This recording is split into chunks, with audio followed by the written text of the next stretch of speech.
We'll try another shot and see what I leave this time. A different particular kind of spare. Now I'm going to try to make the ball cross over the head pin like what we call a Brooklyn shot. Now I've left another very, very common lead. For a left-hander, the 5 and the 8. For a right-hander, it would be the 5 and the 9. That's caused by the ball crossing over the head pin and deflecting and naturally not going into the 5 pin.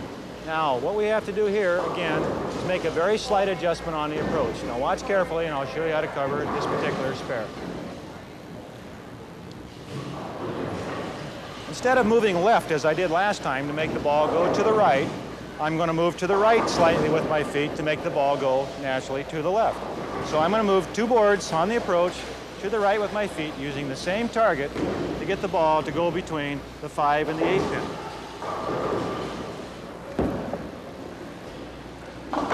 Now, the reason that I had to make an adjustment on the approach, even though it looks like it's a strike ball shot, is because if you look at the diagram again, you'll see that the 5 and the 8 pin are farther back in relationship to the lane than the 1 and the 2. So as the ball is hooking into the pocket, if I threw the same ball as my strike ball, it would hook in front of it, leaving the 8 pin. So naturally, I want the ball to come in a little wider and come between the 5 and 8, so I move my feet to the left to make the ball come from a wider angle into the pocket. 5-8 pocket instead of the 1-2 pocket. Okay, now we're going to show you some spares that are a little more difficult to make. The corner pins, which seems to be the nemesis of most bowlers, amateur, beginner, professional, all alike. Now what I mean by more difficult spares is quite obvious because there are a lot of people get very nervous when they have to shoot at a spare that's on the edge of the lane near the channel, because obviously you don't want the ball to go in the channel.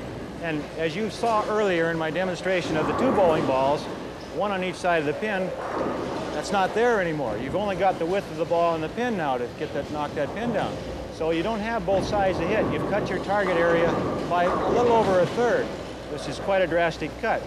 So what we're going to have to do is be very careful that the ball doesn't go in the channel and still follow through to our target so that we get the ball to the pin. We'll show you how to do that right now. Now, to shoot the corner pins, cross lane, you want to use as much of the lane as possible. Keep the ball in play at all times. Now, obviously, if you go down the edge of the lane, it's very difficult to keep the ball in line, so you want to use as much of the lane as possible. So as you can see, I've moved my feet all the way to the right-hand side of the approach, the opposite side the pin's on. What I'm doing now is drawing a direct line from that pin over the 4th arrow, the center arrow on the lane, to my shoulder. So that my feet then are on a direct line. I can walk to my target, square my shoulders, go straight through the ball, and make the ball knock down the corner pin. Now remember, you don't have to throw a lot of ball or a lot of hook. You just have to hit at the 1 pin spare. That's all that's necessary. Make the ball go where you want it to go without a lot of turn and lift. Just a nice, relaxed, smooth swing like this. And you make your spare. Now we'll try the other side of the lane, the 10 pin, which is a little more difficult for right-handers, a little easier for the left-hander. All right, now our spare this time is on the opposite side of the lane, so we want to move to the opposite side of the approach. Clear to the left side. We're using this time the 3rd arrow from the left-hand channel. We'll count them in 1, 2, 3. Make a direct line from the pin back over there to our shoulder, just like we're pointing our finger. Line the shoulder up with that target. Again, face the target. Relax, relax, nice and easy, but you get a nice relaxed swing and follow through to your target. Right at it. Very simple if you do it right. And if you pay attention, I know you can do it. This is what it looks like from the right-hand side.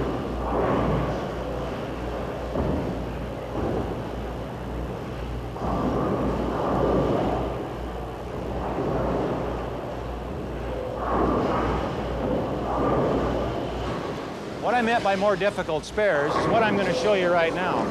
This is a very common leave for both right-handers and left-handers. For the right-hander, it's the 5-7. For the left-handers, it's the 5-10. This is caused when the ball is a little bit behind the head pin or late into the pocket, as we call it, or maybe the ball isn't driving sufficiently enough. You didn't really get that good lift on the ball to make it drive in and take the 5 pin out, so you've left with the pocket split, the good old 5-10 or 5-7. Now, we're going to show you how to make this spare. I'm going to show you how to stand. We'll give it a try right now. again, because you want the ball, because the 5-pin is farther down the lane, you want the ball to go farther down the lane or at a wider angle before it breaks to the pin.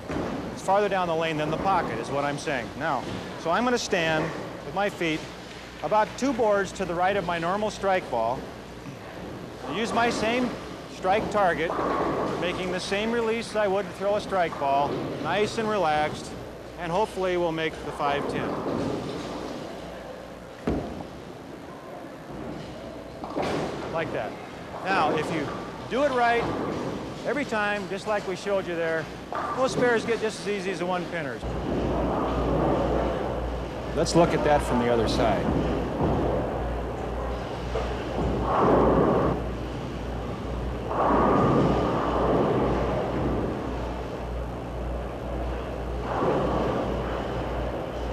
Now again, another very common leave caused by just a slight miscalculation in your release or something of that nature. Maybe you dropped the ball, slipped off your hand a little bit. A lot of things can go wrong because we're not all perfect, that's for sure. You might leave this, what we call a washout. In other words, the ball comes in from here, hits the 2-pin very direct, takes out the 2, the 4, the 5, the 8, the 9, and the 10, and you end up with the 1, 3, 6, 7. Very difficult spare. For a right-hander, it would be the 1, 2, 4, 10. All the other pins are gone, so the idea is, for me, as a left-hander, to have the ball cross over, hit between the 1 and the 3, the ball then taking out the 3 and the 6, the 1 pin going over to knock out the 7. That's what we're trying to do. Naturally, for the right-handers, the 1 would take out the 10 once you crossed over this way. Now, let's give it a try and see what happens.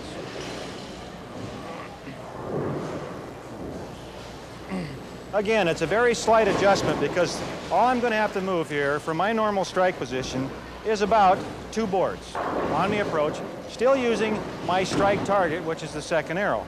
What I want the ball to do, as I pointed out on the chart, is to cross over to the right-hand side of the head pin, making the 1 pin go into the 7 pin. Same nice relaxed approach, stroke the ball right over my target.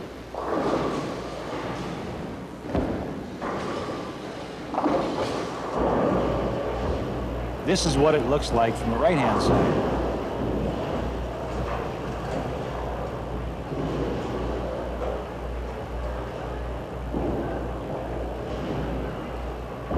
If you execute the shot properly, remember to be relaxed, stroking the ball through your target as you walk and face your target line. Good things happen. You make those spares, they add pins to your average, you enjoy the game a lot more, and that's what we want to do, is enjoy the game.